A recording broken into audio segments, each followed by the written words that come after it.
हुवल्लज़ी युसव्विरुकुम fill अरहामी Kaif यशा ला इलाहा इल्ला हुवल अज़ीज़ुल हकीम।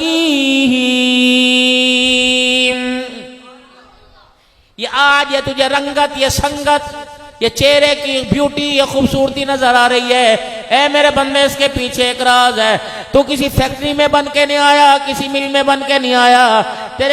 तुझे बनाने में किसी इंजीनियर का इतिहाद नहीं, किसी आर्किटेक्चर का मशूरा कोई नहीं, किसी की प्लानिंग कोई सोच कोई नहीं। वल्लज़ी युसव्विरुकुम फिल अरहामी कैफ़ यशा, सारी कायनात को मैंने इरादा कुल से बनाया।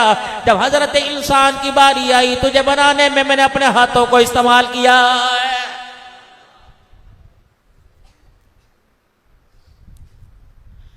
तू मेरा है, मेरा, तू क्यों अपने आप को मेरे से दूर करता है? मेरे से दूर होकर तू बीवी के करीब हो गया, मुंह की खाई, औलाद के करीब हो गया, जूते सर पे खाए। मेरी यारी तोड़कर यार की यारी में अपने आप को बांध लिया। नतीजा क्या निकला?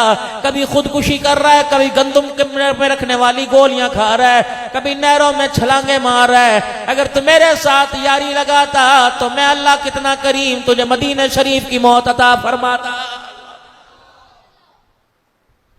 अगर मैं अल्लाह से यारी लगाता तो मैं तुझे बैतुल्लाह के तवाफ के दौरान मौत मारता।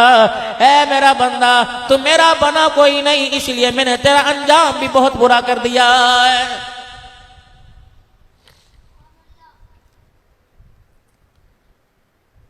खुदा के वास्ते मेरे अजीजो, अल्लाह से अंजाम अच्छा मांगो। कितने मोटरसाइकिलों पर गिरे पड़े तुम देखते हो, कितने ट्रालियों के साथ, कोचों के साथ टक्कर लगे तुम देखते हो। खुदाए पाक की कसम, जब खुदा के कहर का कोड़ा बजता है तो फिर अल्लाह एक दो बंदे की बात नहीं करता।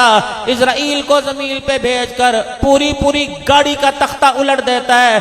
अभी मेरे अजीजों, मैं पिछले महीने मेरे अजीजों, जैसे मैं साउथ अफ्रीका से आया, नवाब शाह मेरा जाना हुआ, मैं नवाब शाह गया हुआ था। ये हजारा एक्सप्रेस को खुदाए पाक की कसम इजराइल अलैहिस्सलाम ने ऐसा घूर के दिखाया कि इसके दरवाजे खिड़कियां अलहदा हो गई। जब इतना बड़ा लोहे का डब्बा चकनाचूर हो गया तो बताओ इंसानों का क्या बना होगा।